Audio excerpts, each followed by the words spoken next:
Hi students, APSC నుంచి మనకు కొత్తగా ఒక పాలిటెక్నిక్ లెక్చర్ నోటిఫికేషన్ అనేది వచ్చింది. సో నిన్న ఈ నోటిఫికేషన్ అనేది రిలీజ్ చేయడం జరిగింది. సో ఇది complete carry forward vacancies. So fresh వేకెన్సీలు ఏం లేవు. సో క్యారీ ఫార్వర్డ్ వేకెన్సీ అని స్పెషల్గా మెన్షన్ చేసేది ఎందుకంటే రూల్ ఆఫ్ రిజర్వేషన్ అప్లై అవ్వదు. అక్కడ ఎవరైతే ఏ కేటగిరీలో వదిలేసి ఉంటారో ఆ కేటగిరీలోకే వస్తుంది అనమాట సీటు. అంటే మీరు మళ్ళీ రేషియోస్ చెక్ చేసి రేషియో అప్లై అవ్వలేదు అని కేసు వేయచ్చు కదా. అందుకని జనరల్గా క్యారీ ఫార్వర్డ్ సపరేట్గా మెన్షన్ చేస్తూ ఉంటారు. సో టోటల్ ఉన్నటువంటివి 99 క్యారీ ఫార్వర్డ్ వేకెన్సీ అన్నారు. సో ఇందులో సివిల్ ఇంజనీరింగ్ రిలేటెడ్ ఒకటి మనం చూద్దాము ఎన్ని పోస్టులు ఉన్నాయనేది. సో ఫస్ట్ ఇంపార్టెంట్ డేట్స్ వచ్చేసి మనకు candidate shall apply through the commission website. The application can be submitted from 29th January to 18th Feb అని ఇచ్చారు. Next exam date, the written examination will be held in the month of April or May 2024. So definitely sufficient time అనేది ఉంది. But దీనికి సీరియస్గా prepare అవ్వడం వర్దీనా కాదా అనేది మీరు వేకెన్సీని బట్టి డిసైడ్ అవ్వండి. ఎన్ని వేకెన్సీలు ఉన్నాయని చూద్దాం మనం. Okay, so lecturer in civil engineering zone 1 1, zone 2 1, zone 3 5, zone 4 8. So total 15 సీట్లు ఉన్నాయి. 15 ఉన్నాయండి civil engineering carry forward. So carry forward అంటే అప్పుడు ఆల్రెడీ వచ్చిన నోటిఫికేషన్లో పాలిటెక్నిక్ లెక్చర్ జాబ్ వచ్చినా జాయిన్ అవ్వనటువంటి వాళ్ళు, మధ్యలో వెళ్ళిపోయినటువంటి వాళ్ళు, ఇలా మిగిలిపోయిన సీట్లు ఏవైతే ఉంటాయి ప్రీవియస్ నోటిఫికేషన్ తాలూకు వేకెన్సీలు అనమాట ఇవి. ఓకే, సో టోటల్ 15 ఉన్నాయి. సో మీకున్న వేకెన్సీలని బట్టి సో మీరే డిసైడ్ అవ్వండి whether it is worthy to prepare or not అనేది. ఇక్కడ ఒకటి పర్టికులర్గా ఒక సీట్ ఉన్నటువంటి వాళ్ళు. ఓకే, సో పూర్తిగా ఆల్రెడీ ప్రిపరేషన్లో ఉన్నటువంటి వాళ్ళకు అటెంప్ట్ ఇస్తే పోయేదేం లేదు. కానీ కొత్తగా ప్రిపరేషన్లో దిగాలి అనుకున్నటువంటి వాళ్ళు మాత్రం మీకు మీరుగా ఆలోచించి డిసైడ్ అవ్వండి. నెక్స్ట్ ఎలిజిబిలిటీ విషయానికి వస్తే ఇక బేసిక్ ఏజ్ ఇదంతా పక్కన పెట్టేస్తే మనకు మెయిన్ ఇందులో ఫస్ట్ క్లాస్ అనేది ఉండాలి. Educational qualification. Okay, so whatever may be the branch, first class BTech in appropriate branch of engineering. So ఒకవేళ మీకు బీటెక్ కాకుండా ఎంటెక్ కూడా ఉంటే ఎక్స్ట్రా శాలరీ, ఎక్స్ట్రా ఇంక్రిమెంట్స్ అనేవి కూడా యాడ్ అవుతాయి. ఇవి కూడా మనం పాత వీడియోస్లో చాలాసార్లు డిస్కస్ చేసుకున్నాం. ఎంటెక్ ఉంటే మీకు ఒక యాడెడ్ అడ్వాంటేజ్, ప్రమోషన్స్ రిలేటెడ్ కావచ్చు, శాలరీ రిలేటెడ్ కావచ్చు ఉంటుంది. ఇంకొక అతి ముఖ్యమైన అప్డేట్ ఏంటి దీంట్లో అంటే, based on the merit of main examination, the candidate will be shortlisted for computer proficiency test. ఇది not only polytechnic lecture exam అండి, ఫ్యూచర్లో జరగబోయే ప్రతి ఒక్క ఏపీఎస్సి ఎగ్జామ్కి మ్యాండేటరీ ఎక్సెప్ట్ గ్రూప్ 1 తప్ప మిగతా ఎవరైనా సరే ఈ కంప్యూటర్ ప్రొఫిషియన్సీ టెస్ట్ ఖచ్చితంగా పాస్ అయి తీరాలి.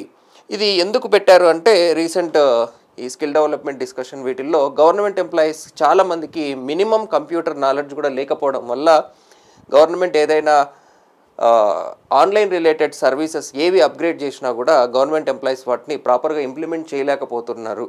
సో మినిమం కంప్యూటర్ స్కిల్ అనేది గవర్నమెంట్ ఎంప్లాయీస్కి ఉండాలి అనే ఉద్దేశంతో కొత్తగా ఈ జీవో అనేది తీసుకొచ్చారనమాట. ఇది తెచ్చినా పర్వాలేదు, మంచి విషయమే డెఫినెట్లీ. దాని తగ్గట్టు కొంచెం ఏదైనా జనరల్ స్టడీస్లో కానీ అట్లా సిలబస్ కూడా కొంచెం తగ్గిస్తే బాగుండేది. టెక్నికల్లో కావచ్చు, జనరల్లో కావచ్చు, ఎక్కడైనా ఓవరాల్ కొంచెం సిలబస్ తగ్గిస్తే ఇది. బట్ ఒక చిన్న అడ్వాంటేజ్ ఏంటి అంటే, ఇది ఒక్కసారి ప్రిపేర్ అయితే ఇక మీరు రాసే ప్రతి ఎగ్జామ్కి ఇంకా అదే ఉంటుంది. అండ్ ఈ మార్క్స్ కలపరు, ఓన్లీ బేసిక్ క్వాలిఫైయింగ్ నేచర్ దీంట్లో, అంతే, కలిపేది ఏమి ఉండదు. నాకు తెలిసినంత వరకు ఇంజనీరింగ్ స్టూడెంట్స్ ఎవరైనా ఈజీగానే అటెంప్ట్ చేయగలరు అనుకుంటున్నాను. నేను ఒకసారి జీవో కూడా చూపిస్తాను మీకు. ఇది ఈ పీడిఎఫ్ అయిపోయిన తర్వాత లాస్ట్లో చూపిస్తాను మీకు ఆ జీవో, మళ్ళీ వెనక్కి వెళ్ళకుండా ఇలా చూపించేస్తాలే. GOM 26 ఇదిగోండి. సో ఇది 24th Feb 2023లో వచ్చిందండి ఈ జీవో. ఇంతకుముందు ఇది కొన్ని డిపార్ట్మెంట్స్కి ఉండేదంట ఈ కంప్యూటర్ ప్రొఫెషన్సీ, బట్ ఇది మొత్తం అందరికీ పెట్టేశారు ఇప్పుడు. ఇదిగోండి, the government in various meetings with the skill development and training department, the Andhra Pradesh state skill development cooperation, the state government of technical education and training and Andhra Pradesh Service Examination have discussed and felt that the need to redesign framework to test the holistic computer knowledge required for the government employees and have decided to adopt computer proficiency test prescribing the syllabus for the direct recruitment of posts other than Group 1 services to be conducted by Andhra Pradesh Public Service Commission. So APPSC లో జరిగే ప్రతి రిక్రూట్మెంట్కి కూడా ఇక మీదట ఇందులో syllabus కూడా attach చేశారు. Same syllabus ఏదైతే వీళ్ళు ప్రపోజ్ చేశారో అదే సిలబస్ ప్రతి నోటిఫికేషన్లో ఉంటుంది మనకు. ఇది చాలా పెద్ద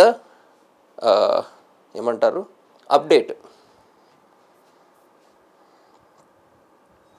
మీరు తెలుసుకోవాల్సింది. The candidate belonging to SC ST who avails age relaxation ఎవరైనా తీసుకుంటే మీకు రిజర్వేషన్ రాదు అని మెన్షన్ చేశారు. అది జనరల్గా అందరికీ తెలిసినటువంటి రూలే. ఏజ్ రిలాక్సేషన్ మిగిలినవన్నీ మీకు తెలిసినవే, తెలియకపోతే మీరే చదువుకోండి. నేను ముఖ్యంగా టచ్ చేయాల్సిన టాపిక్లు చెప్తాను మీకు. ఓకే, సో నెక్స్ట్ మనకు బ్రేకప్ వేకెన్సీస్ ఆల్రెడీ చూసాము. మెన్ ఉమెన్ రిలేటెడ్ ఏమైనా ఉండొచ్చు బ్రేకప్ వేకెన్సీస్, చూద్దాం అది కూడా next 1. Next scheme and syllabus, instruction to candidate. Okay, ఈ రెండు మనకి ఇంపార్టెంట్వి. Subject equal and particulars list. Okay so మనం బ్రేకప్ విషయానికి వస్తే మనకు జోన్ 1, జోన్ 2, జోన్ 3, జోన్ 4 అన్నిట్లో కూడా ఓపెన్ జోన్, లోకల్ జోన్ ఉంది. లోకల్ అంటే ఆ పర్టికులర్ జోన్ వాళ్ళకి, ఓపెన్ జోన్ అంటే అదర్ జోన్ వాళ్ళు కూడా పర్టికులర్ జోన్లో అప్లై చేయొచ్చు. అదర్ స్టేట్ వాళ్ళకు ఈ కేటగిరీ రిజర్వేషన్లో అయితే ఉండవు. ఓసీలో ఓపెన్ జోన్లో ఏదైనా ఉంటే అదర్ స్టేట్ వాళ్ళు కూడా అప్లై చేసుకోవచ్చు అనమాట. ఫర్ ఎగ్జాంపుల్ మీకు ఇప్పుడు ఇక్కడ ఎస్సీ ఉంది చూసారా, ఎస్సీ ఓపెన్లో ఉంది అంటే అదర్ స్టేట్ ఓపెన్ వాళ్ళకి ఉండదు అది మళ్ళీ, ఎందుకంటే కేటగిరీ రిజర్వేషన్ అనేది అదర్ స్టేట్కి అప్లికబుల్ అవ్వదు. ఓకే, అదర్ జోన్ ఇక్కడ ఒక స్టార్ ఉంది చూసారా మళ్ళీ ఎస్టీ అనేది, ఈ ఎస్టీ కేటగిరీ స్టార్ ఏదైతే ఉందో జనరల్ కేటగిరీలో ఇది అదర్ జోన్ వాళ్ళకు కూడా ఎలిజిబిలిటీ ఉంటుంది. ఎప్పుడు ఈ జోన్లో వాళ్ళు ఫిల్ అవ్వకపోతే, అవ్వని సందర్భంలో పక్క జోన్ నుంచి కూడా తీసుకోవచ్చు. ఇక్కడ కూడా ఒక స్టార్ ఉంది చూసారా. ఓకే, సో దీని అర్థం ఏంటంటే interchanging procedure would be followed, hence all the BC women candidate belonging to zone 3 can also apply in respect of ST general vacancy. All SC in respect to ST general vacancy, all SC ST candidates of all zone also can also apply. So ఒకవేళ candidates లేకపోతే others వాళ్ళకు కూడా eligibility అనేది ఇస్తారనమాట ఇక్కడ. So overall మీ జోన్లో మీ కేటగిరీలో ఉన్నటువంటి వేకెన్సీలు మీరు చెక్ చేసుకోండి, దాన్ని బట్టి ప్రిపేర్ అవ్వాలా లేదా అనేది మీకు ఒక ఐడియా అనేది వస్తుంది. నెక్స్ట్ మనకు ఇంపార్టెంట్ థింగ్ ఏంటి, scheme of examination. So scheme of ఎగ్జామినేషన్లో ఇంతకుముందు మనకు ఇక్కడ ఒక 50 మార్కులు ఓరల్ టెస్ట్ ఇంటర్వ్యూ ఉండేది, బట్ అది తీసేశారు, 450 మార్కులకు పెట్టారు. మేబీ కంప్యూటర్ టెస్ట్ పెట్టడం వల్ల తీసేసారో మరి ఏ రీజన్ వల్ల తీసేసారో మనకు తెలీదు. So general studies and mental ability degree standard 150 marks, 150 questions, concern subjects 150, 300. So syllabus wise చూస్తే మనకు ఆల్మోస్ట్ ఏడబ్ల్యూ సిలబస్ ఉంటుందండి, తేడా ఏముండదు. పాలిటెక్నిక్ లెక్చర్ అయినా సరే, ఏడబ్ల్యూ సిలబస్ అయినా సరే. Next 1/3 negative marking. సో అన్ని ఏపీపీఎస్సీ ఎగ్జామ్లో నెగిటివ్ మార్కింగ్ అనేది కూడా కామన్గా ఉంటుంది. సో సిలబస్ విషయానికి వస్తే జనరల్ స్టడీస్ సిలబస్ సేమ్ మీ రెగ్యులర్ సిలబస్ లాగే ఉంటుంది. అలానే సివిల్ ఇంజనీరింగ్లో కూడా పెద్ద తేడా అయితే ఏమీ ఉండదు, సేమ్ అదే ఉంటుంది. ఓకే, సో నెక్స్ట్ సిలబస్ విషయానికి వస్తే మనకు అనాలిసిస్ ఆఫ్ స్ట్రక్చర్. సో ఇందులోనే ఎస్ఎమ్ ఇంజనీరింగ్ మెకానిక్స్, ఎస్సీ అన్నీ ఇందులోనే ఉంటాయి మనకు. So compound stresses analysis closed కదా, స్ట్రెసెస్ ఇన్ బీమ్స్ అన్నాడు. ఇక స్ట్రెసెస్ ఇన్ బీమ్స్ అంటే మొత్తం అన్నీ ఉన్నట్టే, దాంట్లో సింపుల్ స్ట్రెస్ ఉన్నట్టే, బెండింగ్ స్ట్రెస్ ఉన్నట్టే, షియర్ స్ట్రెస్ ఉన్నట్టే. సో అన్నీ డీటెయిల్డ్గా లేకపోయినా కంప్లీట్గా మనకు సిలబస్లో ఉన్నటువంటివే.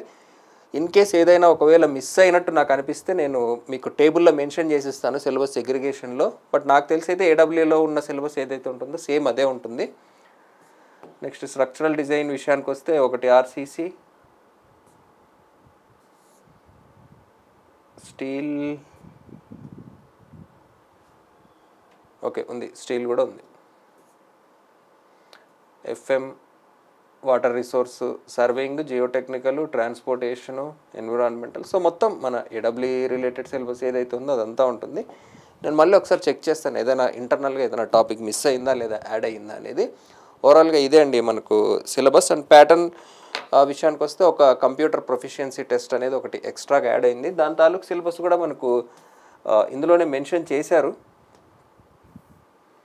ఓకే, సో ఇది మనకు కంప్యూటర్ ప్రొఫిషియన్సీ టెస్ట్ సిలబస్ అండి. Proficiency in office automation with usage of computers and associated software. So 60 minutes, 100 marks.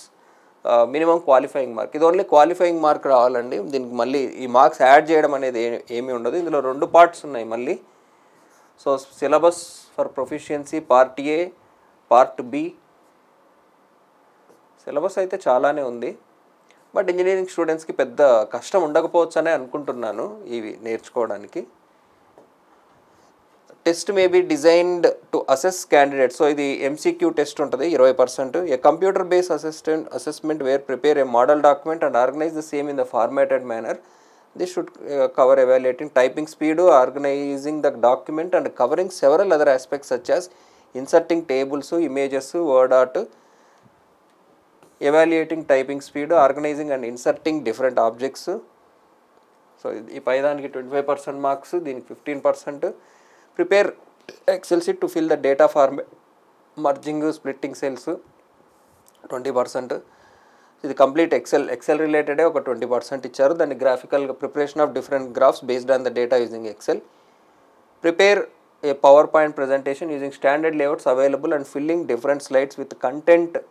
Okay, so బేసిక్గా మీరు ప్రాజెక్ట్స్ చేసి ఉంటారు కాబట్టి బీటెక్లో ఆ ప్రాజెక్ట్ రిలేటెడ్ మన దగ్గర ఉన్న డేటాను ప్రజెంట్ చేయడము, ఆబ్జెక్ట్స్, ఇమేజెస్ ఇన్సర్ట్ చేయడము, ఎక్కువ డేటా ఈ ప్రాక్టికల్దే ఉంది. సో అంత కష్టమైతే కాదు, బట్ ప్రాక్టీస్ లేకుండా డైరెక్ట్ వెళ్ళి రాసేది కూడా కాదు. జస్ట్ ఇక్కడ ఏదైతే మెన్షన్ చేస్తున్నారో అది నాకు తెలిసి హార్డ్లీ 1 వీక్ కూడా చాలా ఎక్కువ మీకు ఇది ప్రిపేర్ అవ్వడానికి. చూడ్డానికి ఇంత సిలబస్ ఉన్నట్టు అనిపించినప్పటికీ వాళ్ళు ప్రతి చిన్నది పిక్చర్ ఇన్సర్ట్ చేయడము, గ్రాఫిక్ ఇన్సర్ట్ చేయడం, ఇట్లా ప్రతి ఎలిమెంట్ రాయడం వల్ల మీకు బహుశా పెద్దగా అనిపించుండొచ్చు. ఎనీవే, సో అంత కష్టమైతే కాదు అండ్ మంచి విషయమే. ఎందుకంటే మినిమం కంప్యూటర్ నాలెడ్జ్ అనేది ప్రతి ఒక్కరికి గవర్నమెంట్ డిపార్ట్మెంట్లో ఉండడం ఫ్యూచర్ ఆటోమేషన్కి డెఫినెట్లీ ఎంతో కొంత యూజ్ అవుతుందని అనుకుంటున్నాను. సో ఓవరాల్గా ఈ నోటిఫికేషన్లో నెంబర్ ఆఫ్ వేకెన్సీస్ని బట్టి ప్రిపేర్ అవ్వాలా లేదా అనేది కంప్లీట్లీ మీ చాయిసే. సో ప్రిపేర్ అవ్వాలి అనుకుంటే మాత్రం ఈ కంప్యూటర్ ఎఫిషియన్సీ టెస్ట్ని కూడా నెగ్లెక్ట్ చేయొద్దండి పూర్తిగా, అండ్ దీని గురించి భయపడద్దండి ఎక్కువగా. ఓకే, సో ఒక్కసారి అది చూసి మీరు ల్యాప్టాప్లో ఒక్కొక్క టూల్ ప్రాక్టీస్ చేసుకుంటూ ఉంటే ఈజీగా వచ్చేస్తుంది. ఓకే, ప్రాక్టికల్ ఎగ్జామ్ కాబట్టి. So anyway, I wish you all the best. ఇంకా నేను ఏదన్నా మిస్ అయ్యి ఉన్నా, తప్పు చెప్పున్నా మీరు ఆ క్వైరీస్ కామెంట్ సెక్షన్లో పెట్టచ్చు. డెఫినెట్గా నేను ఆన్సర్ చేసే ప్రయత్నం చేస్తాను. Thanks for watching.